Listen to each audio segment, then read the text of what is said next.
Captain Miles Donovan's routine patrol through the Durari Nebula was on the verge of a significant change. Aboard the Paragon, a streamlined reconnaissance vessel designed for speed and stealth, Miles was accustomed to the solitude of space. His only companion was the ship's AI, Vega, which monitored the systems and offered occasional conversation.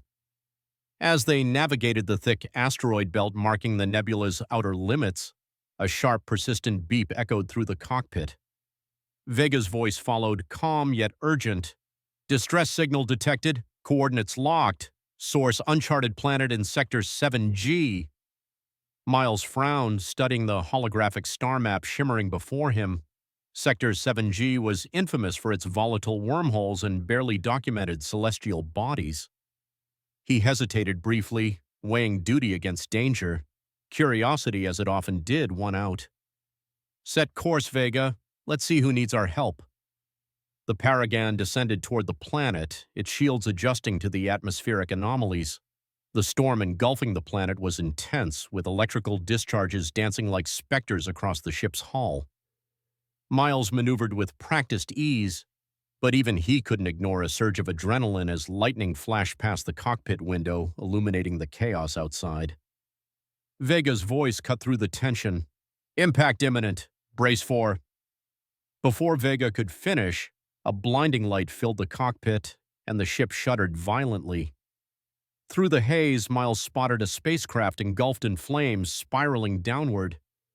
He reacted instinctively, pushing the Paragon into a steep dive to keep the alien ship in sight as it crashed through the canopy of an alien jungle. Landing the Paragon a safe distance from the wreckage, Miles grabbed his survival pack and medical kit. The rain was relentless, soaking him as he sprinted toward the crash site. Steam and smoke rose from the mangled vessel, which bore no markings he recognized. This was no human technology. Approaching cautiously, he called out, hoping for a response. There was none, only the crackling of fire and the distant rumble of thunder. Then, amidst the twisted metal, he saw movement, a delicate, distinctly non-human hand reaching out. Miles rushed to her seat. The alien girl was unlike any being he had ever encountered. Her skin shimmered with an iridescent quality, her eyes wide and luminous beneath her brow. She was clearly in pain, yet there was a grace to her even in distress. "Hey, it's okay. I've got you," Miles said gently, using the most soothing tone he could muster. He didn't know if she could understand him, but perhaps the calmness in his voice would reassure her. He checked her for injuries, finding a deep gash along one leg and several bruises. His training took over as he administered first aid, stabilizing her as best he could. As he worked, he studied her features. Her eyes seemed to hold galaxies, her presence otherworldly yet vulnerable. She murmured something in a lilting tongue he couldn't comprehend, watching him with an intensity that spoke of fear and gratitude mingled together. Miles smiled reassuringly. "I'm Miles. I'm here to help." He wasn't sure she understood, but her grip on his hand tightened, a universal sign he chose to interpret as trust. As the storm raged around them, Miles prepared to venture into the unknown with his new mysterious companion, just a stone's throw away in the relative safety of his ship. His life as a solitary space captain was about to change forever. Back aboard the Paragon, Miles set up a makeshift medical bay in the cargo hold, which had enough space for the alien girl, whom he had begun to think of as Isa, a name he fashioned from the sounds she made. As he worked to make her comfortable, he noted how she observed every move he made with intense curiosity, her bright eyes never leaving him. Miles activated the translator module, hoping it could decipher her language. It struggled initially, the digital display flickering between incomprehensible symbols and broken snippets of English. Isa spoke softly, a stream of melodious words that slowly began to form coherent sentences as the AI learned and adapted. "I am called Isa," she confirmed, her voice gaining confidence as she heard her own name in her speech. "Thank you, Miles. I am far from my home." Miles, wanting to know more but careful not to overwhelm her, started, "Was it an accident or were you attacked?" "Failed engine. I tried to reach the beacon on this planet," Isa explained. her brow furrowing in distress. Understanding dawned on Miles. She hadn't meant to land here at all. It was pure chance or fate that he had found her. Well, you're safe here for now, Isa. We'll figure this out together. As she rested, Miles scavenged what he could from the remains of her ship. The technology was advanced, far beyond what he was used to, but he was adept at improvisation.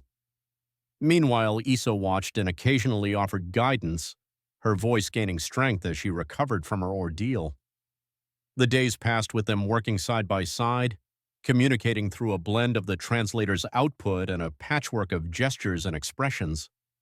It was during these moments that Miles noticed the subtle shifts in their dynamic. Isa was no longer just a survivor to be cared for. She was becoming a companion, an equal with much to teach about her world and its wonders. Their connection deepened as they shared meals, Miles introducing Isa to standard ration packs, which she accepted with polite curiosity, and Isa sharing tales of her home planet, Thassa, a world of vast oceans and floating cities. Each story she told painted a picture of a place as rich and vibrant as the nebulae Miles navigated. It wasn't long before their peaceful routine was shattered by an unexpected threat. One evening, as Isa was teaching Miles some basic phrases in her language, the Paragon's sensors blared an alarm, an unknown vessel approaching fast. Miles checked the monitors, his stomach sinking as he recognized the insignia. Pirates, he muttered, clenching his fist. Skrill raiders. Isa looked alarmed, understanding the danger immediately. They will want what is left of my ship, she realized, her voice steady despite the fear in her eyes. We won't let them take anything, Miles assured her, heading to the cockpit to prepare for what was coming. Isa followed, determined to stand by him. As the Skrill Raider ship loomed large on the Paragon's sensors, Miles swiftly maneuvered into a defensive position, using the dense asteroid field as cover. The ship's AI, Vega, projected the most likely attack vectors based on the Raiders' known tactics. Isa, now more familiar with the ship's systems, assisted by recalibrating the shields to absorb the anticipated energy weapon discharges. Here they come, Miles warned, his voice tense as he initiated the countermeasures. The Skrill ship fired a volley of ion blasts, bright against the backdrop of space, which Miles dodged with nimble precision. Isa, her fingers flying over the controls, managed to disrupt the Raiders' targeting systems temporarily with a well-placed electronic countermeasure. The skirmish intensified, with the Paragon weaving through asteroids, the impacts of the smaller rocks clanging against the hull. Each maneuver brought them dangerously close to catastrophic collisions, but Miles's piloting skills and Isa's quick thinking kept them one step ahead of the Raiders. I've got an idea, Isa said suddenly, her eyes alight with a strategic fire. If we can lead them into the nebula's edge, the gas clouds could interfere with their sensors. We can lose them there. Miles nodded, impressed by her acumen. Let's do it. Hang on. He pushed the engines to their limits, the Paragon hurtling toward the colorful, swirling gases of the Durari Nebula. The Skrill ship, relentless, pursued closely but began to falter as the nebular gases thickened, their sensors clouded by the dense cosmic fog. Using the nebula's natural cover, Miles executed a series of deceptive maneuvers, creating false sensor echoes to mislead their pursuers.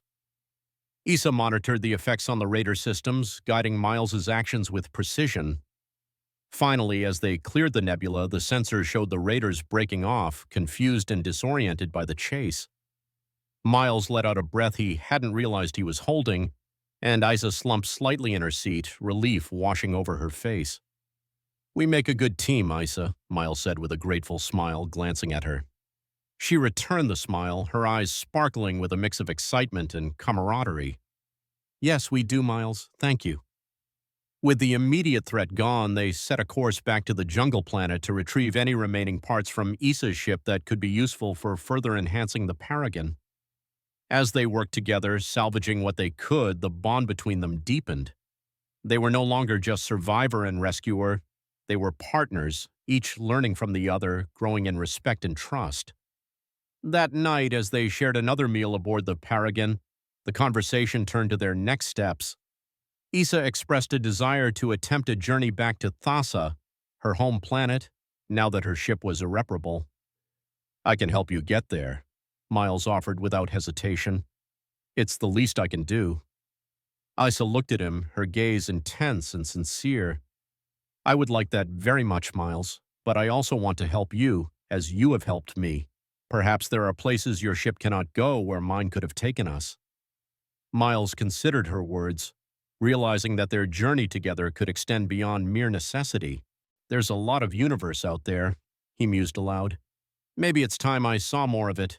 Together we could explore places neither of us could reach alone. Issa nodded, her face brightening at the prospect. Together, she agreed, her voice firm with resolve and hope. As they planned their route to Thassa, the paths of their lives intertwining, neither Miles nor Issa could have anticipated the adventures that lay ahead, but one thing was clear: the stars held much more for them, and they would face it side by side. After weeks of travel through hyperspace, the Paragon finally emerged near the aquamarine globe of Thassa, a planet where vast oceans covered almost 90% of the surface. Miles, who had grown up on arid Mars, was captivated by the sheer abundance of water. Issa's home was a world of endless blue, dotted with floating cities and structures that shimmered beneath the waves. Issa's excitement was palpable as they approached her home city, Lumara. It's beautiful, Miles remarked genuinely, struck by the sight of the sprawling aquatic metropolis. It is, Issa agreed, a tinge of pride in her voice. And it's good to be home. Their arrival, however, brought more than just reunions. As they docked at the city's grand orbital station, Issa was greeted not just by her family, but also by a council of Thassan elders. They expressed their relief and joy at her safe return, but were also quick to delve into the implications of her absence and the loss of her ship. Miles attended the meetings as Issa's guest, observing the dynamics of Thassan politics. He learned that Issa's family was one of the leading collectors of deep-sea artifacts, a prestigious but dangerous profession that bestowed considerable influence. Her unexpected disappearance and the destruction of her exploration ship had sparked a power struggle among rival factions to solidify her family's claim and her own status. Issa was tasked with completing a ceremonial dive to the planet's heart, the deepest part of Thassa's ocean. It was a rite of passage delayed by her misadventures, now more crucial than ever. I want to accompany you, Miles said the night before the dive, his concern evident despite his limited understanding of the dangers that lay in Thassa's depths. Issa hesitated, touched by his concern but wary of the peril. It's dangerous, Miles. The pressures are immense and the creatures there are not known for their hospitality. But Miles was resolute. I faced pirates and navigated nebula storms with you. Let me face this with you too. Convinced by his determination, Issa agreed, and together they prepared for the dive. Equipped with a specialized submersible, they descended past the light-filled waters into the dark abyss of Thassa.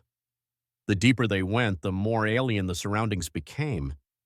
Bioluminescent creatures flickered like stars in the murky depths, casting an eerie glow on the submersible's hull.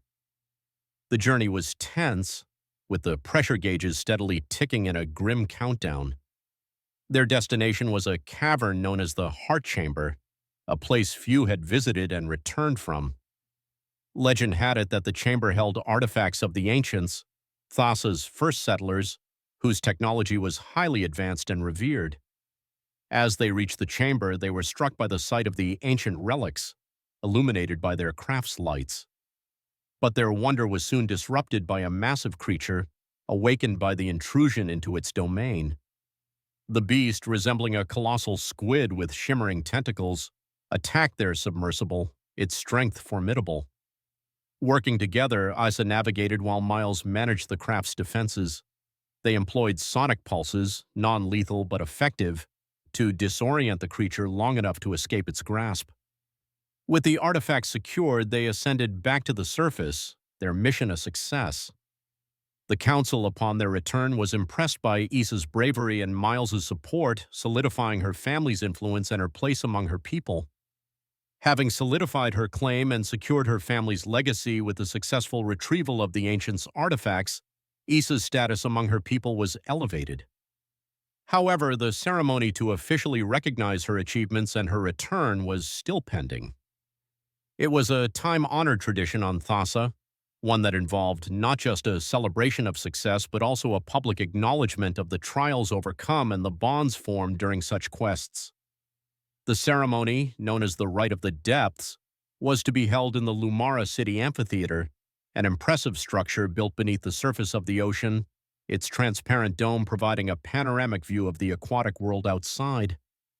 The city's inhabitants, along with various dignitaries from other parts of the planet, gathered, their bodies glowing subtly with bioluminescent tattoos that marked the festive occasion. Miles, dressed in Thassan attire that Issa had provided, flowing garments that shimmered with the same luminescent quality as the tattoos of the natives, stood beside her as she prepared to speak to her people. He felt both honored and nervous, aware of his outsider status, yet proud to stand by Issa's side. As the ceremony commenced, Issa spoke eloquently about her journey, the trials she faced, and the invaluable assistance of her human friend. "Without Miles, I would not stand before you today," she declared, her voice resonant in the aquatic chamber. Her words not only elevated her own status, but also served to bridge the gap between her people and the human standing beside her. After the formalities, as the celebration continued with music and dance, Isa and Miles had a moment to reflect on their journey together. "You know, when I first saw you, I never imagined we'd end up here," Miles admitted, his gaze taking in the festive scene around them. Isa smiled, her eyes reflecting the vibrant colors around them.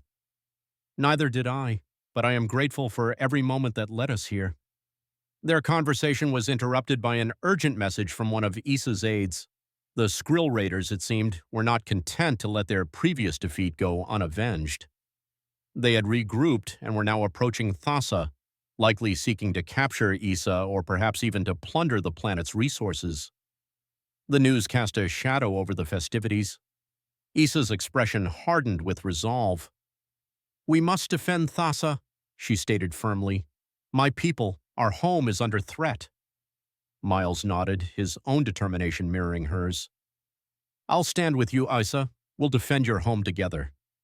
The threat required them to leave the celebration prematurely.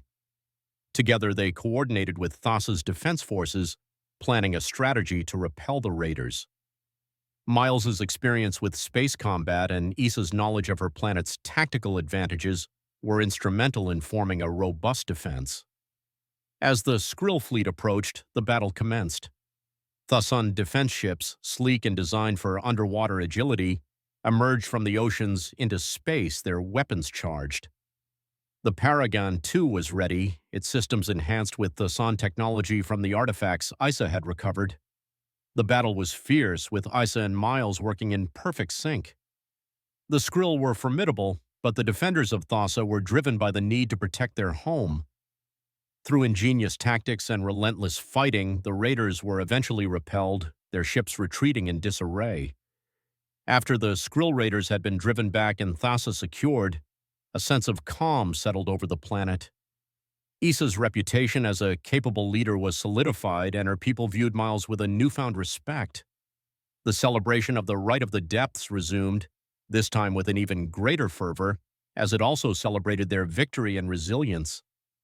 In the days that followed, as things returned to normal, Miles and Issa took time to reflect on their future.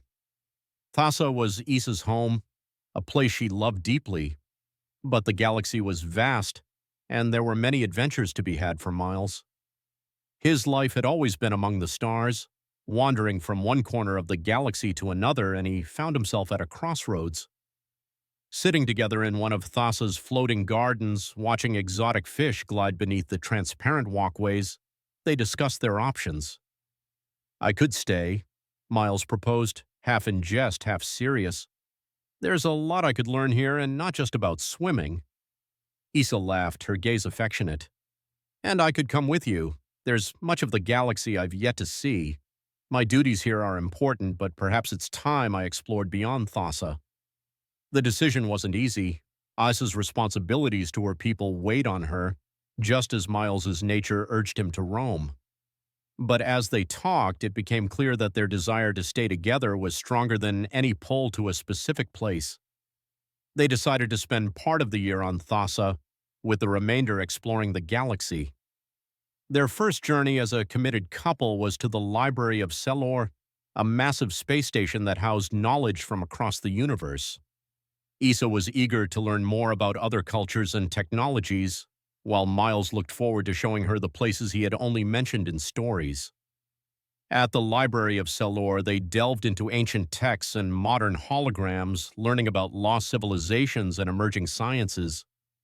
Issa's quick mind absorbed the new knowledge, while Miles found a joy in seeing the universe through her eyes that he had never experienced alone. As they traveled from one system to another, visiting planets Miles had only heard of in passing, they encountered various challenges, from negotiating trade disputes on remote outposts to helping with natural disasters on frontier colonies. Each challenge brought them closer, their skills complementing each other in ways neither had anticipated.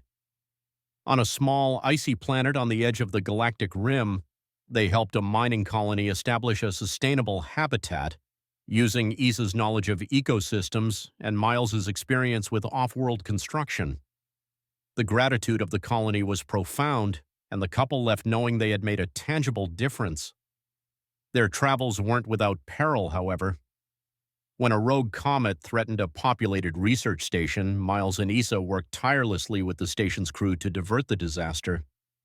Issa's calm under pressure and Miles's quick thinking saved thousands of lives, earning them commendations from several planetary councils. Through all these adventures, their love for each other grew. They had become more than just companions. They were partners in every sense of the word. Each night, no matter where they were in the galaxy, they would look out at the stars and plan their next destination, their excitement for the future as boundless as the universe itself.